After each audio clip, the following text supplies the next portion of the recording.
Everyone wants more money, but most of us weren't taught how to create an abundant life. That's where the More Money Show comes in. If you're ready to have more money, create more freedom, and experience more fun, turn the volume up. It's time to learn how to create the prosperity and life you have been dreaming of. Here's your host, Cassie Parks. Hello, and welcome to this episode of the More Money Show. I am your host, Cassie Parks. Super excited today to have Michele Reynolds with me. Hello, Michele. Hello.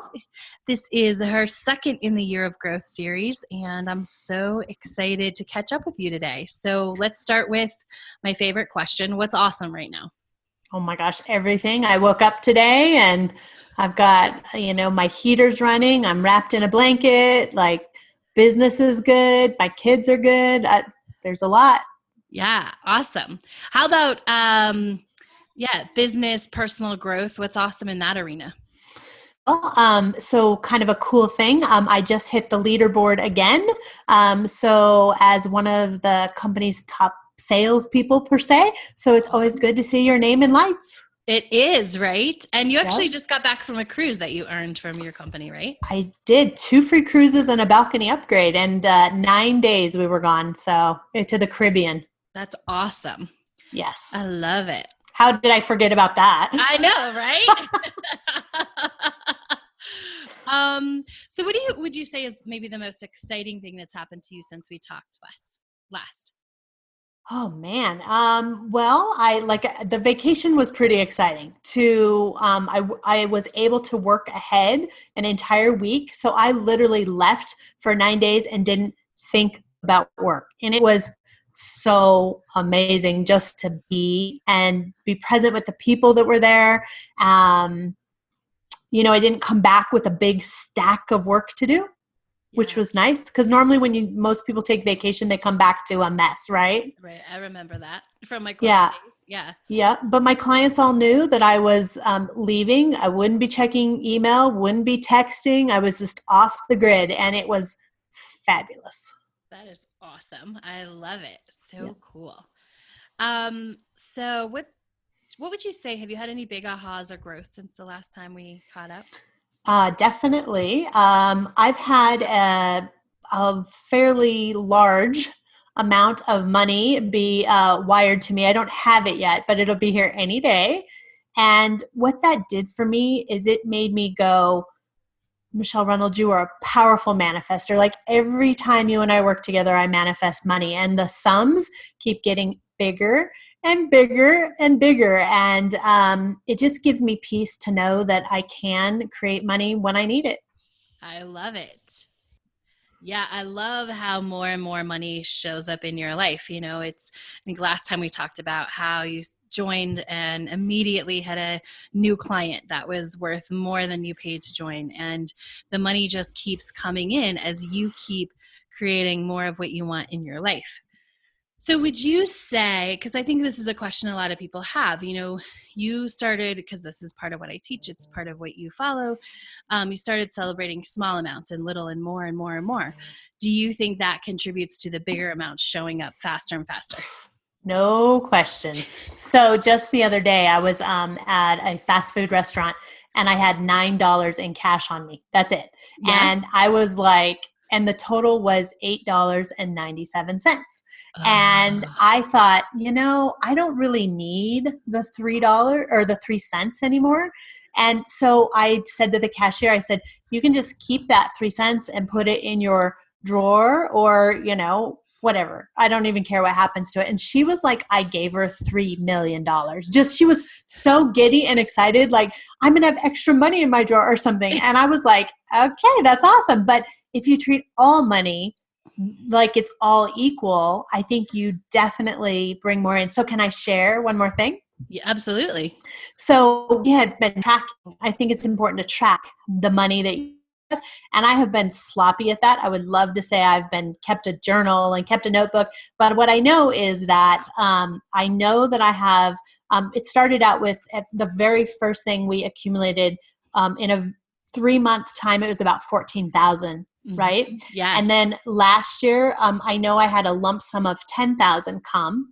And this year, I already know I'm going to have lump sum of $50,000. And last year I also, I need to look at a 1099 I got in the mail, but it was brand new money. And so I know at this point I'm over $100,000 Woohoo! in all new money, right? Yeah. And that's awesome, right? And I love that you brought up the tracking, because I think that's one of the things we did early. I know it's one of the things we did early on that really started to make a difference. And this is, even I sometimes will flub up and not track as well as I should, or just, I love it all. I celebrate it all, but I just sometimes just don't consciously do it. Right. Mm-hmm. And what I know is every time I track, and this goes for what you manifest as well as what you just bring in your own life, and keeping track of your own numbers, it goes both ways. Mm-hmm. But the more we track, the more comes in, because we're seeing that, right? We're seeing Right. that, and it's getting bigger and bigger. Yeah. And I don't think it's even a matter of flub up. You said that. I think it's just a different consciousness. Like I know that money's always coming in for me, and it just is always going to keep coming in. So it's not that but I do think there's power in tracking for sure. Absolutely. It makes a huge difference. It just lets us see a lot of times the truth, right? Mm-hmm. So for a lot of people, and I think this was true for you in the early stages of us changing your money mindset, there was this story that there wasn't enough, right? Because your story was originally survival. And so that's what goes on in your brain. But when we track things, we get the truth. Right. The truth is there. Like, okay, I did make it. Oh, okay. There is still money in the account, even if it's $1. Like, the truth of that is that there's something there, right? Yep, exactly. Yeah. And I think that you brought up something really, I know you were going to ask me questions, but you brought up something really important there that I heard you say, and I was like, there always is going to be money there because it's the expectation of it. But my survival story still peeks its head up every once in a while. Like, I hear something and I freak out. Like, it's just how I react. And then I have to breathe, look at my numbers, look at my tracking, and go, I'm okay. Or like every time I do billing, like days before billing, I'm all in an uproar about money. Every time I do billing, I'm fine. So it's like, stop it. Yeah. Well, I think you bring up a great point, is that we change over time, right? Mm-hmm. We've made things better. More money is coming in. But contrary to, I'm not sure who started this rumor, but even when you're on this journey of growth, like, you're growing, not everything is always perfect. Right. And the difference between when you look at your numbers now, like, I didn't even know that you were still, like, this last couple of billing cycles, like, having that sort of freak out, because it's not big enough that you even like tell me anymore, right? It's something you handle more in an instant than in a week. Mm-hmm. Yeah. Or in a month. Because it literally is, the time is shorter. The freak out moment is shorter, so it's like, it's instant now versus where I'm like, okay, you know how to handle this. So, but I'm recognizing the feeling and I'm triggering myself to breathe about it and look at the numbers. So there's definitely growth happening, because normally I would just freak out for days and, go into a tizzy and cry. Right. And then keep putting off what you need to do. Right. I think that's an important part to share. That was an important part of the pattern. And that is because you had survived. Like, survival is your story. And we'll talk more about, like, how our stories they still sometimes creep up, and that's okay. But survival was your story. So you just created that story on a bigger level, right? It was like, oh, I'm freaked out. I don't feel good about this. I don't feel good about money. And so I'm not going to even do what I know will make it better, right? It would be like, then you would just put off billing. Right. And then it would be like, oh, I haven't billed in 2 months. I haven't billed in 6 weeks. I haven't, Yep. And so instead of like taking the action like you do now to take a breath, recognize it, and move forward, you would actually dig yourself in a deeper hole in the past. I would. And personally, bills would come in, and I usually have like a gift bag, and I'd just put all my mail in there. Yeah. And I would, once in a while I'd look at it. I would just totally avoid it. And I'd be like, oh yeah, that thing, whatever. I need to do that. And I would never do it. So now what I do, and I don't even think I have one here, but I have a 3x5 card. So every time I get a bill in, I keep the bill. Like, I have a paper bill on purpose, because I want to know that I'm making investments in my life. Yeah. And I write on there, paid in huge letters. And then I filed the part that says paid and I throw away the rest. I love it. That's yeah. awesome. So it's like when I go through my taxes or my accounting, then I'm like paid. And it's like, yes, there's like a victory of paid statements. And it's like, there's always money. I don't have a bill today that's not unpaid. So it's good. I love it. And it's all the evolution. And I think even as we grow, like our story can creep up, but we just keep changing it, right? Because the story keeps getting better and better. Just like, when we're kids, we might love, I don't know, Cinderella just popped into my head, right? You might love that. And as an adult, you get like into the animated version. And then there's all these versions that are more adult and different spins. And so the story just evolves over time. Our money story is the same way. Correct. I love it. We both said I love it at the same time. I love it. So let's switch gears a little bit because I want to talk about you recently took the Scripture Happy Ever After workshop. I did. Yeah. So which is the first time I've ever offered that. And so I'd love to hear, what was your biggest aha? Oh man, there was a lot of them, but my biggest aha was that I'm okay without a guy. Wow. That's huge for you.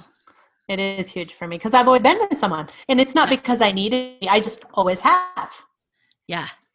Yeah. What kind of freedom do you think that creates? Like having that knowledge in your core now, like what kind of freedom and opportunity for growth do you think that creates?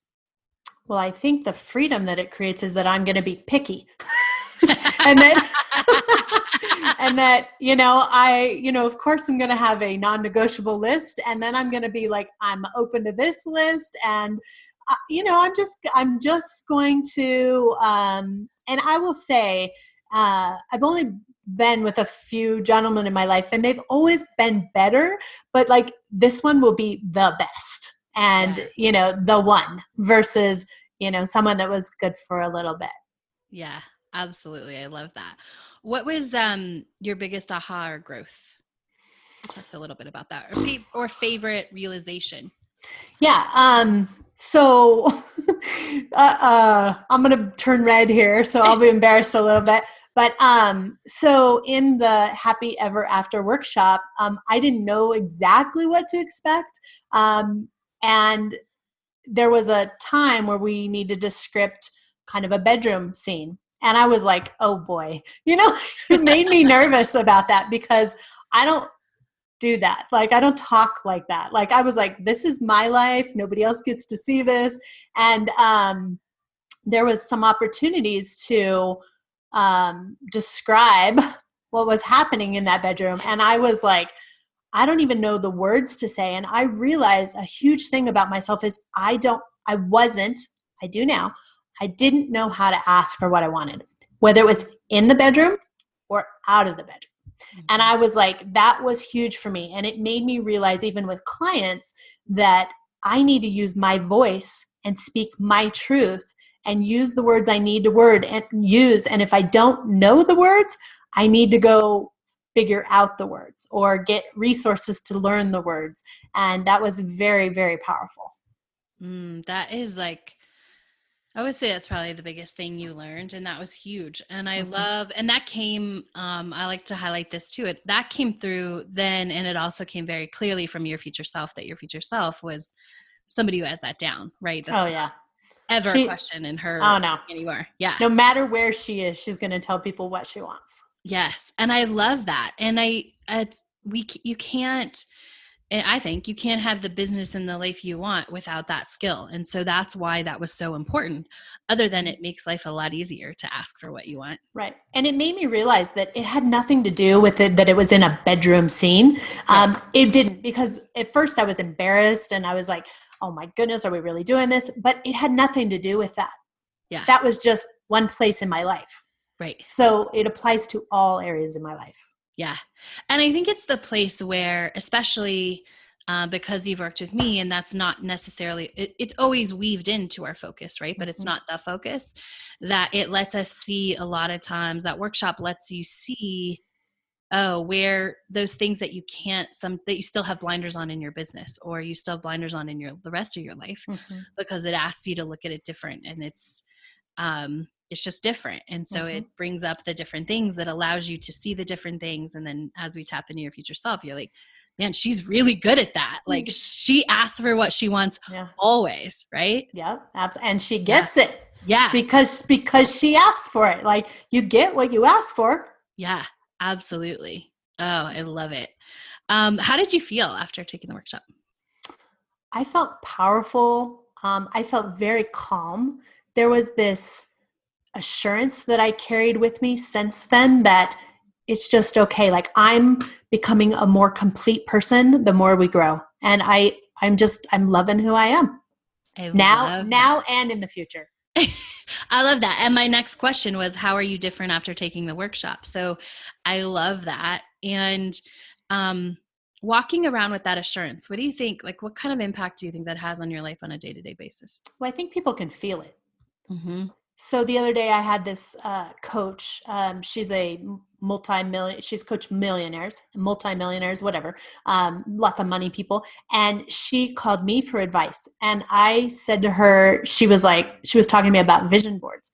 And because I get what I put on my vision boards. And she said, how do you do that? And so I was talking her through that process. And she said, you need to give yourself way more credit than you give yourself, because you are a very powerful woman. And I said, so other people can see the power, and it's not a power in sense of like a dictatorship. It's a confidence and I think people are really, really drawn to that. Absolutely. It's quite sexy, actually. Right? On so many levels, right? It's like people are drawn to that. They're drawn to that confidence, that thing that you know, right? And it's way more powerful than the power, like you mentioned, like a dictator. It's way more powerful than that type of power. Yeah. It's just this like people can feel my vibe now. And it's not that they couldn't before, but the more I feel it, the more they're going to feel it. Absolutely. So it's like, if you take something and you put it in your purse or you carry it around, or if you leave it at home. Well, this one I get to carry around with me always, no matter what I have on me.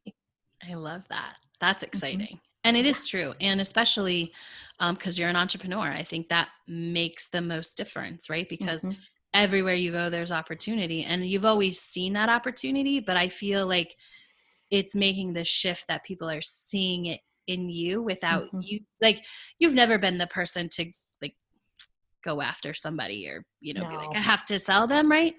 But you're always open to that. But people are even more coming to you and more like wanting, just starting the conversation, which is what all entrepreneurs want, right? Like, everybody's like, I don't want to have to sell anything. I want people to just come to me. Yeah. So the funny that you said that, the last, so we're in this incentive thing, and I was like, okay, I need 6 people. And I was like, I have no idea where 6 people are coming from. Well, my last 4 people called me. They watched like a Facebook Live, or they saw something I posted on social media, or something that I did in life, and all 4 of them called me. And I was like, yes. So they weren't even on my radar. Yeah, that's awesome. And that's true attraction, right? Like, that's true, like how we want it to be, right? Yes, for sure. Oh my gosh. How does that feel? It feels amazing. It felt like a blessing is what it felt like. And I was like, yes, because I have new relationships that we have no history. So I get to learn people and totally dive into them. And they know nothing about me. Well, they might know something about me. They called me, but it's like a brand new start for me and them to create something really, really incredible. That's amazing. I love it. So this is a kind of a cool question, because this is what I teach, but it's really fun to have examples. So how did focusing on your future relationship and stepping more into your future self heal your past without having to dive into it and figure it out? That was probably, again, maybe my biggest, but if not, then the second biggest. It was right at the top. Like, those 2 little lessons were like this. Seriously, it was good. So I've had, a little bit of bumpy relationship history. And I think everybody has. Yeah. But yeah, but I, because otherwise I'd still be with them. Right. Right. But what I realized is that I needed every single person that was on my journey to be who I am today so that I can be the future person looking back. And there was no energy around past relationships. It was just like, oh yeah, that happened. Like that's how it was. And I got to see what each of those gentlemen brought to my life as a benefit. Like, how did I grow from that relationship versus what did he do to me? Right? Right.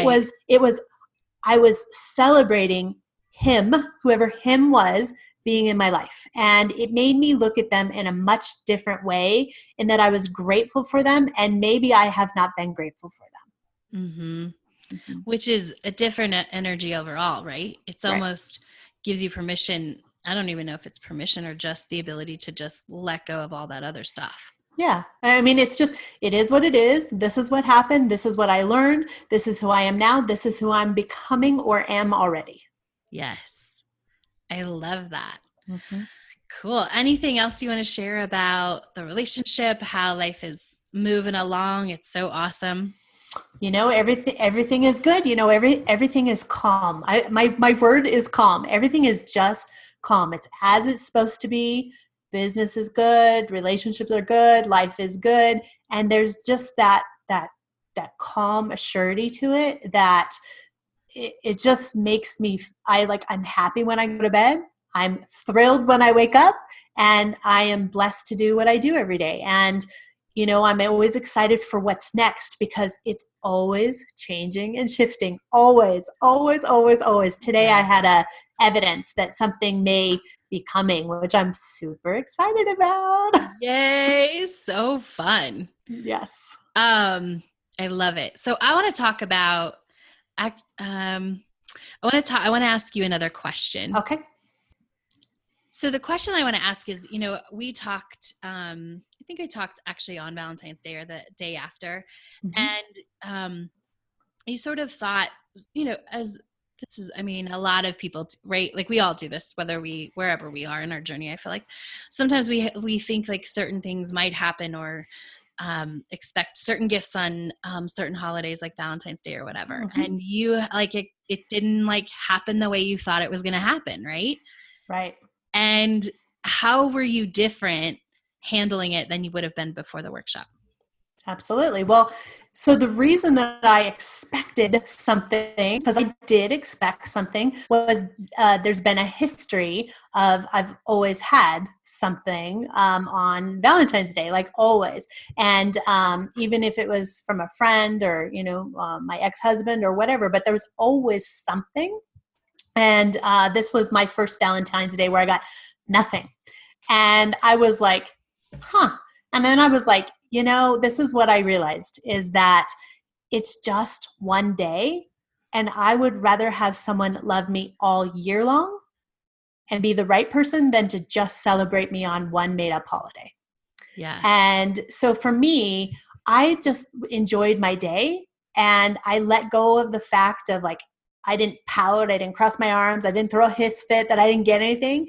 I just was like, I didn't get anything, like noted, like there was a mental note, like noted, the person that I thought didn't think enough to do that. And so I was like, noted, it's just a mental note that, either I've made that up or that it's just that energy wasn't there on that day. And it's okay. Yeah. And I loved when because you were like, it's just information, right? And I think that would have been different had you not just gone through the workshop. And so will you talk about how that certainty and that assurance that guy, that relationship that you created allows you to be more at peace and just be like information. Mm-hmm. Yeah. Well, and I had a conversation, which I would have never done before, about the, hey, no gift thing. And it was, couple texts, couple, videos about, I'm so sorry. And I was like, it's okay. It's just information, again, like it's, it just a mental note on my part that, it wasn't the top of the priority was the relationship. And I was like, okay, well, that just means that I'm at a different place than that person was. And that's okay. Because that's, again, it's just information. And I would have never, ever had that conversation or dialogued about that before. I would have just been pissed off about it and like always been like, you didn't send me a Valentine's. Like it would have been a sore spot for me. Mm-hmm. And it's not a sore spot. It's just information. I love that. Thanks for sharing. Sure.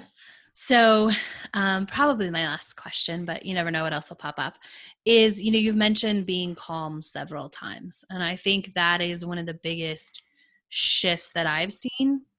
And I think it's, I don't know if you've realized like as much as where it comes from, but I think it like being like uncovering these parts of yourself and really connecting to yourself, like allows you to just be more in the moment. Right? Instead of having to jump around or focus on this because you're not doing this. Do you see that as?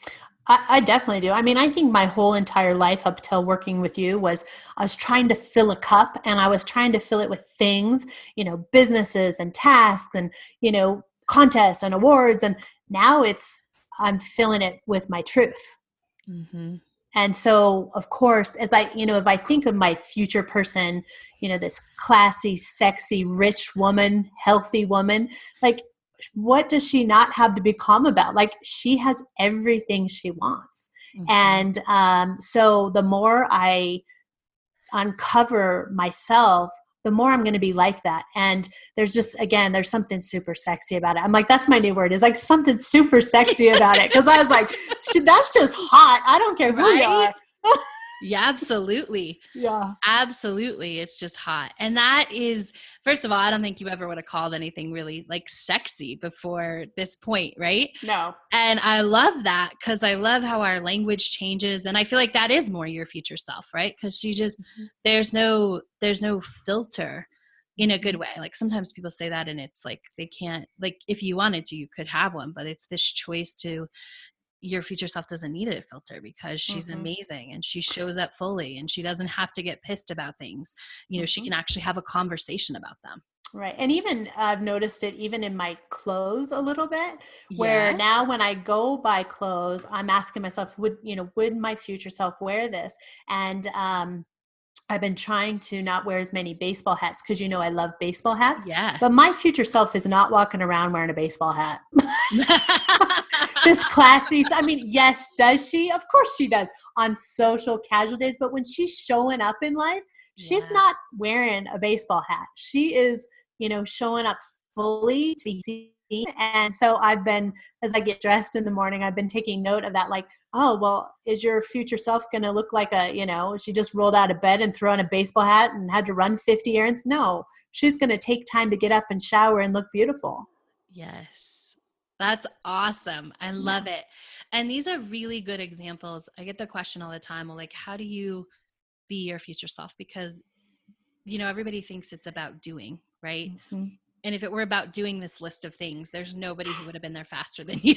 I know. I'm like, I would have already been like gazillionaire. Yeah. If it was about like to-do list and how many things could you execute and how many different projects could you handle and all the things. If it was about all the things, you would have gotten there. But the truth is that this becoming and it's about becoming and about being and about growing into that person. And so and feeling like when you and I first started working together, I was like, there's happy and mad. Like, what else is there? It's like, so the feeling part of it, I didn't even know there were other feelings. And so I really am trying to use my words about how I feel. Like when I'm elated and joyful, I am elated and joyful. And when I am, depressed, I'm depressed. And when I'm just trying to really, really use how I feel about things. And it is opening up a whole new world to me. Oh, I love that. Yeah. Do you want to say more about like, is the new world just like the way you see, like the way you experience life, the way? Yeah. It's everything. I mean, I see things for just what they are, and not put a whole bunch of extra baggage on it per se. Or as I would say, like the story, right? So when we show up to see things as they are, and we can go right into feeling, right? Like if you get information and that information makes me feel angry or sad, and we can actually feel that, we don't have to build the whole story and the baggage to keep from feeling it. Right. Right. And then, so that's how you see life. But, life happens. Like we all know life happens. And I'm not reacting quite as much anymore, where I'm just like, noted, where it's just like, okay, well, how do I feel about that? And then again, find the words to say what you need to say, so that, and that's coming every day. It's coming quicker, which I'm totally loving, because I'm not, I can't tell you how many times in my life something happened and I stewed about it and I tried to figure out how I felt about it, and it was either happy or mad, right? One or the other. And, it's like, my ex-husband used to say to me all the time, "You're always mad." And I'm like, yeah, it's because you're pissing me off. Like it's pretty clear. Like, right. And it's like, I'm not happy, I'm not. So exactly. One or the other, happy or mad, and I was like, poor man, how did he walk around that all the time? Right. Happy or mad all the time. It's like, poor guy. He probably had no chance of survival there. So, but I own that, because that was my thing, where I maybe could have been more like, this makes me feel this way. That might have helped communication. So, again, there's total ownership. No one in my life was bad. Everything is because I made choices. So it's all good. I love it. So good. Any final thoughts you want to share today's interview? Yes, everybody should. This is my personal opinion. Everybody should enroll to work with Cassie. I was the person that I tried to do it myself for a million years. And it seems like a million years. That might be an exaggeration, but because I'm looking so good for my age here. But it wasn't until I'm the type of person where I love hands-on and I love help. But the more I work with her in the Enchanted Circle and the workshops that she offers, every time I grow, and I not only grow as a person, but I'm making more money. And I don't know anyone who doesn't want that. So, figure out how to come up with the money you need to invest in yourself, because you're worth it. I love that message so much. And not just because it's the Enchanted Circle, but because it's true, right? You did, like, you struggled, and it was like, and I think, I don't know, once we all get to that point where we see how it's faster, we're like, oh, why did we wait so long? Right. But it's, that's okay. We just forgive that and move on. But also, I love people investing in themselves, because it makes a difference. Yep. And it had to be painful for you to watch me struggle so much. Oh, Lord. I think we had a conversation about that. I think we had to come to Jesus moment there. Yeah. It was like, I'm like, I can't. Yeah. Because it was painful. Like, watching was painful when I have the answer right here. Like, I can see all what you see, what you're seeing now. Right. I'm like, I can see it. And yet I can't do it for you. Like, you have to make the investment. And so I'm so grateful that you did. Cause me too. Thank you. Yeah.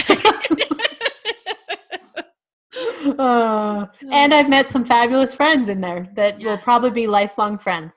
Absolutely. For sure. Yeah. So awesome. I think that's all I have. I just, I'm excited to see what's next. I know, right?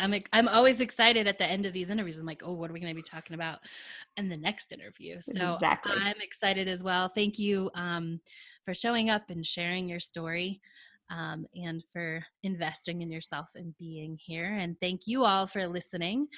Michele, tell everybody where they can connect with you if they want to connect with you, and tell them what you do. So yes, I help people work from home and be healthy and fit. Healthy, fit, and rich are really the three things that I bring to people. And you can reach me at Keto Michele. That's Keto Michele. Michele is special. It's MICHELE.com. So KetoMichele.com. And there's information there. But what I really ask people to do is just to connect with me. Absolutely. I love that. And you can find those links as well on the page with this, CassieParks.com. You can find out about the Enchanted Circle at CassieParks.com. And thank you all for listening and being here. And I know some of you are envisioning yourself here, so keep doing that and have a fabulous rest of your day. Thanks, Michele. You're welcome. Thank you. Thanks for joining us on The More Money Show. To learn how to attract more money into your life, Go to your favorite book retailer and order Cassie's book, Manifest $10,000.